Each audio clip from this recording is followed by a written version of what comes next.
I'm not pulling out of the driveway. We all know what that means. It's time for another Drive to Work Coronavirus Edition. Okay, I've been doing a lot of interviews, and that's not going to stop. So today I brought from the past, from R&D's past, Worth Wollpert. Hey, Mark, how are you doing? So Worth, okay, so we're going to start where we always start, is talking about how you got into Magic. Yeah, it begins at the beginning. I walked into a comic shop in 1993 when I happened to be in between my senior year, just about to start my freshman year of college, and found some people playing on a table. I was a D&D guy and a comics guy forever, and obviously loved games too. So I was instantly hooked, and sort of from there, the rest is history. I bought some cards and started playing, and then found the Pro Tour, which I'm sure we'll probably get into a little bit more later in the segment, which got me the attention of all of you guys. And then whatever it was, 7 years from there, a little less than 7 years from there, I started working at Wizards. Okay, we'll get there. We'll get there. Let's back up a little bit. Okay, so interesting. You and I are from the same place. I don't know if the audience knows this, but we're both from Cleveland, Ohio. Yeah, we grew up, half an hour from each other? Not even, probably. Oh, less than that, I think. Yeah, 20 minutes. So anyway, so you started playing when you were in high school. So what's the gap between that and you getting to the Pro Tour? How much time elapsed before you started playing on the Pro Tour? Well, I mean, literally I was in California of all places, staying with a girl, and in the summer, so it was right after Gen Con 93. And I'm assuming, I actually think the folks I saw playing might have been at Gen Con and brought cards back. Mm-hmm. And so I had just graduated high school, whatever it was, that previous June, and was about to start college. So I don't know, technically I was in the betweens. But yeah, it was like from the very beginning. So I was playing and loved the game enough that the cards were hard to find back in the day. Anything was hard to find, because it was so popular. And so I just kept searching and you know me well enough, your listeners might not, but like I'm the guy who likes to collect things, and sort of I've been described as the man who knows how to get things by more than one person. So I fell in love with every bit of the aspect of Magic, from the collectability part of it to the game was obviously transcendent. So I just spent my next few months trying to gather cards and find people to play with at Penn State, and was sort of failing at that. And then the gray matter stuff started happening in New York, and Brian Dave Marshall and Neutral Ground and Glenn and those guys, they started putting on actual tournaments, and I'm very competitive too. Always been a team sports guy. So I started driving by myself from State College up to New York, and I met, we may touch on this later too, but I met a bunch of my future best friends, which is, all the folks from Cornell, like Bakula and Finkel and Dave Price and Tony Sy and those guys. So we all started hanging out at Gray Matters, which were, for your listeners that don't know, but sort of like the tournaments of the only real tournaments of the day that had any kind of prizes behind them. And so, yeah, it was like I started doing that. I want to say it was 94, 95, and then the Pro Tour started. So real quickly, I want to jump into a little history before we get to the Pro Tour. So this is in New York. So if people have ever heard of Neutral Ground was, I don't know how to describe it, but a game store that really specialized. It was in downtown New York, and it specialized in playing. You could come and play, and they had a lot of space for playing. And now game stores do that. At the time, that was kind of a new thing. That wasn't really how game stores functioned. And Gray Matter was the tournament wing of Neutral Ground. The same guys. Brian David Marshall was one of the people who ran it. And so anyway, that was the first big tournament series and stuff that was run. When Scaff and I were talking about doing the Pro Tour, we looked at Gray Matter a lot because that was one of the ones that was really successful. And so from a little bit, I like getting to Magic history. You were very much part of this very early part, one of the first real tournament scenes before Wizards got in the business of doing tournaments. Yeah. And for a kid in college that, at the time I was maybe a sophomore or something, so 94, 95, I grew up in a small town, and you get your freedom, and you sort of have your life is your own for the first time. And the whole concept, Magic was awesome, but then the idea that I could go to class during the week and then bug out on a Saturday, because New York was only 4 hours from State College. And I could just bug out on a Saturday, play Magic literally for 48 hours straight. Oftentimes not even sleep on Saturday night, just kind of hang out and just play drafts all night or whatever. And just those guys, it is as bonding an experience as you can possibly have when you're all sort of at the very leading edge of this brand new thing. And Brian and Glenn should just whatever credit they get, it's probably not enough, because that scene was so awesome back in the 90s. It just made you want to keep playing more and more Magic. Okay, so let's get from this to the Pro Tour. So how did you first learn about the Pro Tour? How did I learn about it? I think I might have. So back before the internet was really the internet, there was this thing called what the heck was it? Rec.games.tradingcards.magic, which was Usenet, I think it was called. Yeah, the Usenet. And for I'm very old, but for those of you that don't even understand what that is, it's kind of like a forums or a bulletin board before the internet. It's such as it's like if you can imagine Reddit less fancy than it is. Even Reddit's not very fancy. That's kind of what it was. And it was a place, we wanted to gather, right? There was no other place to get the community together. I heard somebody mention it in passing, and the first Pro Tour is actually kind of a funny story because I was jazzed, obviously, to do that. It was in New York. Like, it was everything I wanted. There's prizes. It was a big deal. And I tried to call, and either I didn't have the right phone number or I couldn't get through or whatever. And so I just didn't. The way you signed up for the first Pro Tour, if you didn't get one of the 30 invites or whatever it was that you guys sent out, was just called in. And so I, for some reason, could not get my phone to work, and I didn't get in. All my friends at State College did, and they didn't even care like 1/10 about Magic that I did. But like, I went up to New York with probably 3 friends from Penn State that didn't care about Magic really at all. They're playing in the Pro Tour, and I'm just like dying in the corner because I can't play. I helped them. I built all their decks. I play tested all their decks. And so at that point I was mad, right? Like I like, this is so dumb. I didn't get in, Pro Tour, you guys can have it. I'm not interested anymore. Well, obviously that lasted like 1 Pro Tour when I realized my little protest was not going to cancel the Pro Tour. So I'm like, all right, well, you win, Wizards. You win this time. I'll try to win a qualifier for PT3, which I believe was Columbus. Yeah, PT3 was Columbus. Okay, yeah. So that was my first actual Pro Tour. I saw PTLA 2 come and go, and of course, sitting at my house or sitting in my dorm room, I just wished I was there. So I'm like, all right, I give. And so I actually won, I think, a couple of qualifiers. I think back in the day, you could play as many as you wanted. And then PT3 was like, I hopped on and sort of never hopped off at that point. Okay, so PT3 was Columbus. That's your first Pro Tour. So how'd you do? How'd you do your first Pro Tour? Boy, I should know the answer to this exactly, but I don't. I think it's like 36th or something like that. Not too bad. I want to say in between 32 and 64, I think. So so that, by the way, that was it was a weird Pro Tour because not only were we running the Pro Tour, but we were running U.S. Nationals, and like basically we interspersed them in the like 2 days for this and 2 days for that, and the finals was half and half, and it was a weird tournament.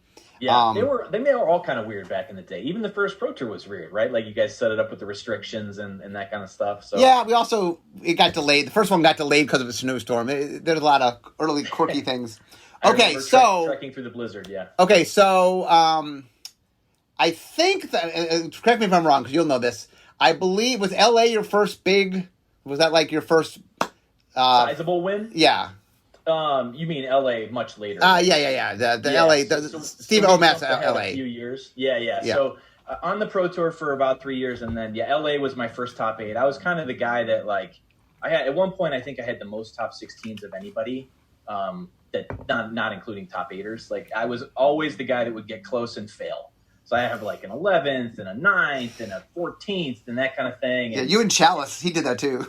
Yeah, so it was very frustrating. I couldn't quite get over the hump, and I got in my own head about it. I don't know if you even remember this, but I think at one point I had a feature match losing streak. Mark picks the feature. I don't know if you still do, but like Mark picks the feature matches all throughout the tournament, and I think I was 0-14 or something at one point. Yeah. So I remember this because one of the big things was I would pick the feature matches. I've been in the Pro Tour in ages, but back when I went to the Pro Tour, I used to do the feature matches. And when I picked someone, the big question was could they reject it? Could they say no? And you really, really, really didn't want me in the feature match, and I was like, come on, Worth, you got to just break the streak, and then it won't be a big thing anymore. Yeah, and that was actually the tournament where I made the top 8. Was the first time I broke the streak. So in a way, you were right. I should have probably just hung in there and thought about it differently a little sooner than I did. But yes, it all worked out in LA. I think it was 99, but even 98 or 99, one of the two. Right. Okay. So you made your first top 8. And that, so I remember because you and Stephen Homoni Schwartz and John Finkel all made the top 8, which were all friends with each other, obviously. Yeah. So good friends, and the table was crazy. In fact, I remember the table layout exactly. It was Rochester Drafts, which to this day remains my favorite draft format. I believe the most skill-intensive draft format. But seat 1 was Steve-O. I believe seat 1 was Steve-O. Seat 2 was John. Seat 3 was me. Seat 4 was a guy named Terry Lau. Seat 5 was somebody who I don't recall. And then on the other side of the table was Mike. Was it Mike Long? Mike Long. For sure, Mike Long. Yeah, Pat Chapin and Sven Spark-Gerson. Yeah. So it was a pretty heavy duty table for the time. And John, and all I remember is, Steve ends up mono black, John ends up blue white, I end up red green. And the secret to Rochester Draft, for those folks who have never done it, is it's all out in the open. So there's no secrets. Well, let me explain real quickly what Rochester Draft is, just for those that don't know. Is you open up the booster pack and you lay it out. So all 15 cards are laid out, and you take turns picking one, and you what they call snake, meaning you go 1 through 8 and then 8 back. So whoever takes the last pick gets a second pick, and then you snake back, and then you keep rotating who starts with it. So it's a draft in which everything is known. Every pick is known. So go ahead. Yeah, so, and I was always of the opinion, and John and Steve were too, and obviously just in general, we talked about strategy all the time for stuff like this, that the way to win in these types of things was to do your best to play nice. And as you can see, especially with the people right next to you, as you can see from Steve ended up mono black, John blue white, myself red green, we weren't fighting amongst the three of us for cards. And that matters a lot when you're talking about the overall quality of your deck. Now, on the other side of the table, that mandate did not get through. It was crazy. They were shivving each other for every possible. They were changing colors halfway through, and it's funny because the guy on the left of me, Terry Lau, he got it immediately. He knew what was going on. He knew John and Finkel and myself were not going to shiv each other, so he just was very content to take sort of what came to him naturally after the three of us had picked. And so our 4 decks, I believe, were the best 4 decks at the table, and it was no coincidence that we ended up. Steve won the tournament. I think John was second, and I was third. So it sort of bore out the way we thought it would be. But yeah, it was an interesting time. Okay, so how long were you on the Pro Tour? I guess technically I did miss. I was not qualified for Rome, the Rome where the academies were running wild. I went to Rome to hang out in Rome. With all my friends, and to play the qualifier at Rome, which I won, to get back on the Pro Tour. And yeah, so that was, I guess, whatever, from PT3 till I went to Wizards. New York in 2000 was my last one. Okay, so how did you get from playing on the Pro Tour to working at Wizards? Well, you called me.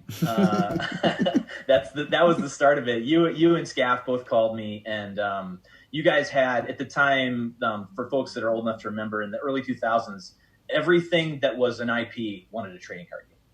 Any kind of IP, there was a licensed trading card game. And so Wizards, obviously, with Magic and at the time Pokemon, they were the first stop for anybody for a brand looking to make a trading card game out of their thing. And so Wizards was signing licenses, nonstop. Some of those licenses turned out to be sports games. And I've had a lifelong affiliation for team sports. I'm a huge hoops fan. I played basketball twice a week. For 20 years. That has gone by the wayside, unfortunately, in the last couple. But anyway, my point is I love sports. And at the time, the geeks hadn't quite taken over the mainstream yet. I think Harry Potter was just out and The Matrix was just out, but Lord of the Rings wasn't a thing yet. And just the general sort of Marvel certainly wasn't. And the general takeover of geek culture into the mainstream hadn't happened. So the folks who understood, how to get a first down, or what a 3-pointer is, or what does can of corn mean in baseball? And also understood Magic and trading card games at a deep level. That pool of people was very small. And so that was sort of my in. Scaff knew that I was a big sports guy, and you knew that I had you both knew that I had some Magic skill and whatnot. So that sort of dovetailed into a job offer to come work on licensed games at Wizards, which started off as I was working on Magic, but I was also the guy running all of the licensed sports games for Wizards early on from R&D. Okay, so your first. You have your career in Wizards. You moved around a little bit, so we'll start with your time in R&D. Okay, so this is your Magic time, right? This is where you're making Magic sets. I mean, obviously later on you'll interact with Magic, obviously, but so this is your time where you're actually making sets. So I have you. This is what I have you done. You designed Scourge So you're on 2 design teams, Scourge and Masters Edition. So Scourge, I remember. I know you have some Scourge stories because you and I intersect on Scourge. Yeah, you were very helpful to me as I'll say fledgling designer, but man, that's doing a lot of work, that phrase. I wasn't even a particularly good Magic developer, let alone designer. And so I really wanted to try, and to Bill's credit, he decided he'd let me. He and Brian Tinsman were my cohorts on Scourge, and really it was like Brian did most of the work, Bill did the second most, and then like way down at the bottom was like me contributing, I don't know, 20 or 30 cards, something like that.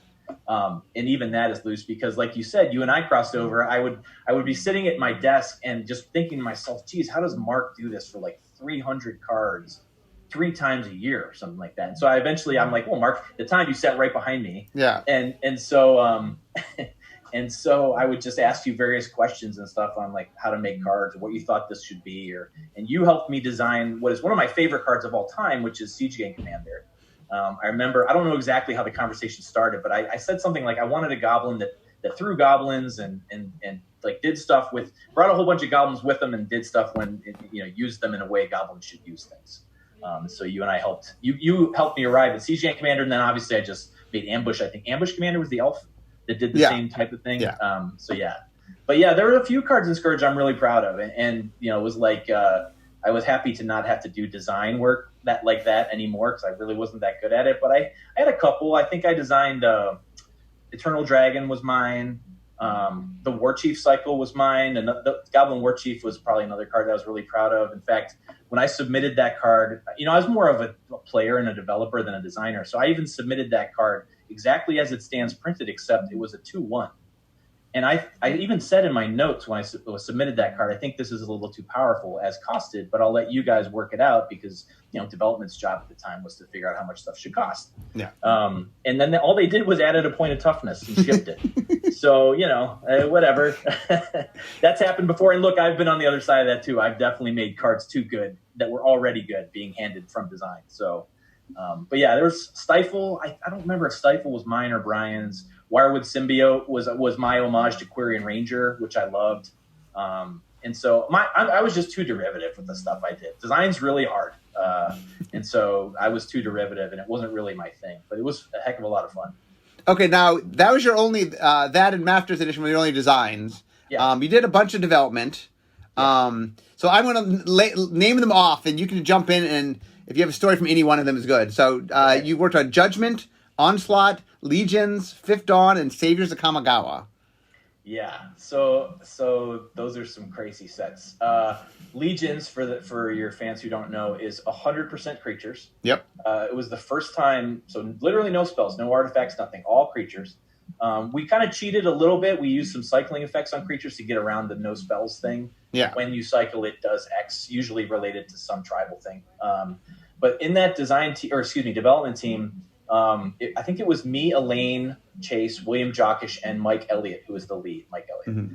And at one point, he got mad because with Akroma, it's the set that Akroma, the first Akroma Angel of Wrath is from. Yeah.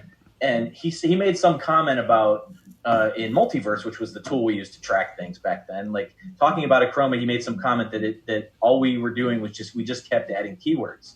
And I remember I saw that and I'm like, well, you think we've added keywords now? And then I just added like 3 or 4 more keywords to see if he would even care or notice or whatever.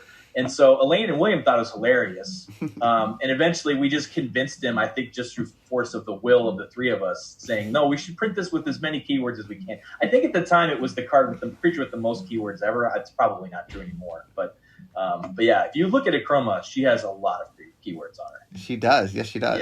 Yeah. But yeah, so in Judgment was I'll go back one more. Judgment was my first set at all. And sort of, I was probably a couple months into my tenure at the company, and I remember getting handed the Judgment file, which, even getting handed a file at that point, which was a year or 2 out, is the coolest thing to ever happen to anybody. Like, for a guy that's been in Magic for 7 years and someone comes by and hands you this thing of this new set.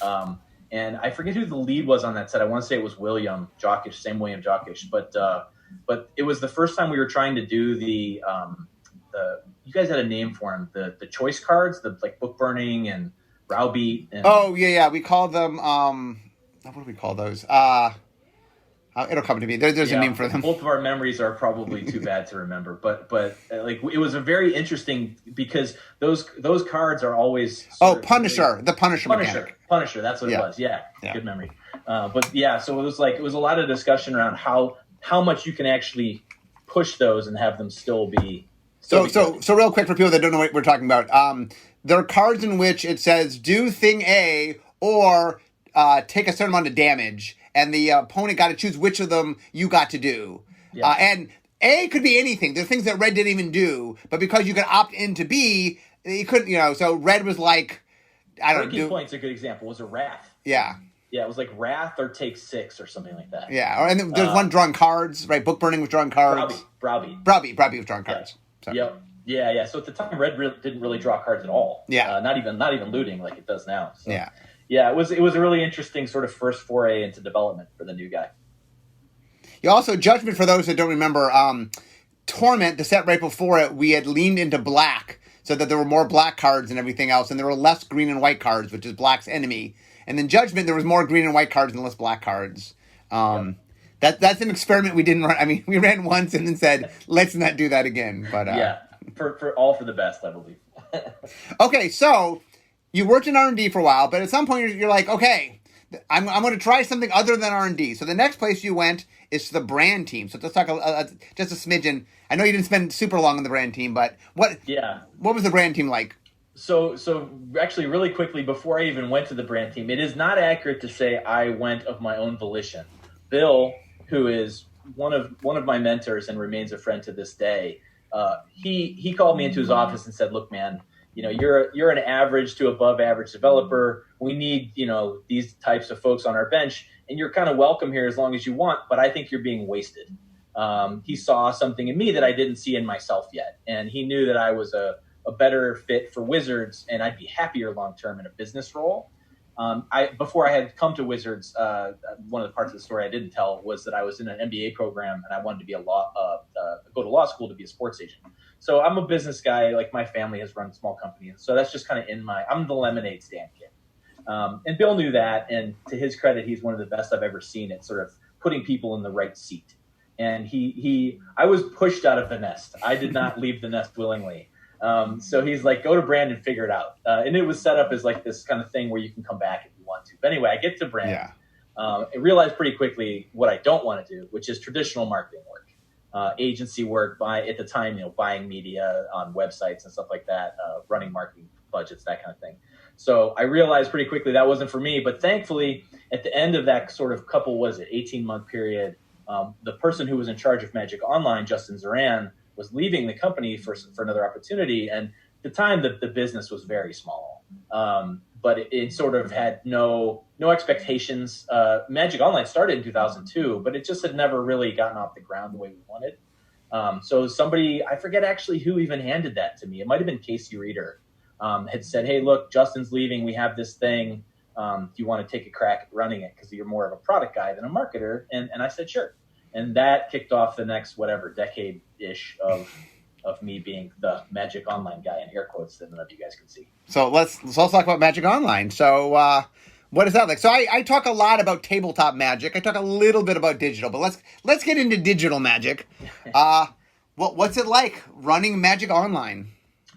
Well, it was an interesting opportunity because so my time with Magic Online dovetailed with the sort of rise of social media, and was Twitter, Reddit, like Facebook, all that stuff. And so, and I'll stick in some comments about Duels of Planeswalkers here too, because I think that's relevant as well. But basically what happened was I think it was 08 or 09, 08, I got a hold of the reins of Magic Online for real, and looked at it and just said, why is this business not what we want it to be?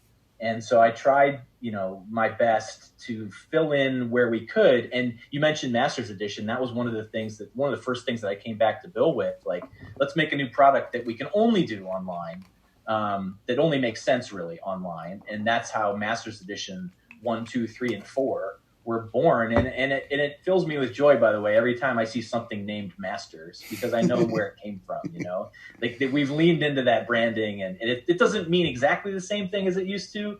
But I do have a little bit of like, I don't know, joy, I guess, happiness whenever I see that happen, because we started making products for the digital space that really can only exist in the digital space. Momir Vig is another good example. We leaned into that a little bit. And for those of you that don't know what Momir Vig is, online, you can do a bunch of stuff you can't do in paper, right?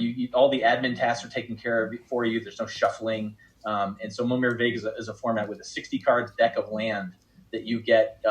Essentially, you can pay X and discard a card from your hand, always a land, to summon a random creature of converted mana cost X. So you have this tension of like playing your lands out. There's no way to draw cards because your decks are all land. And so you kind of are at the mercy of the variance wheel. But it's a fun way to spend a couple of hours playing Magic in a different way. So that's what started Magic Online, and sort of poking around at the things we could do.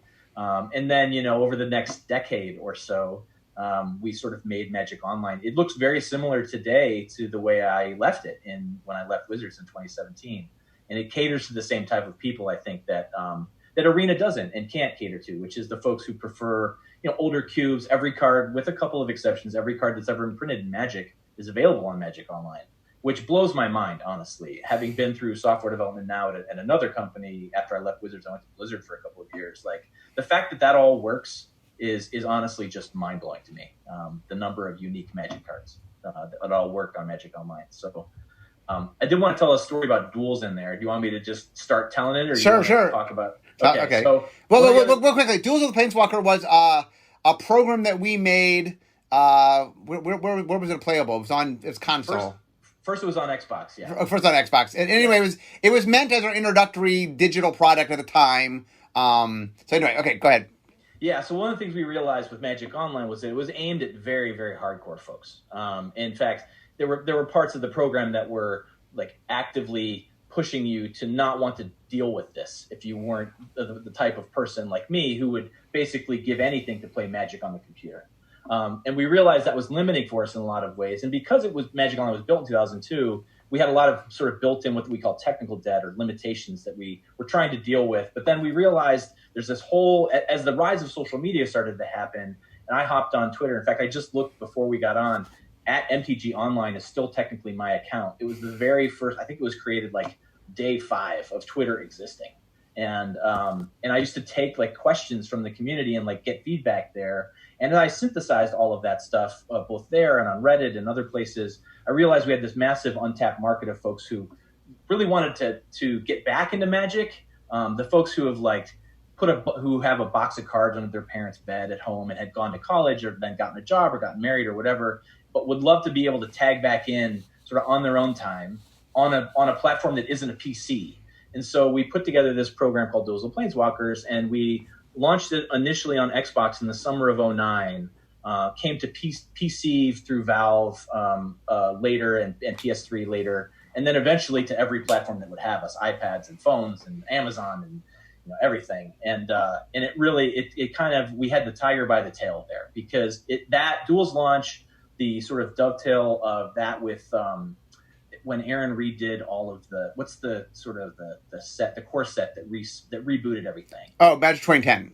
Yeah, Magic 2010, and at the same time we had as a company decided for organized play to move events, the big PTQ events, sort of push them back towards stores. So all of these three things were funneling players into stores and sort of creating this hype around Magic that had not existed in a while.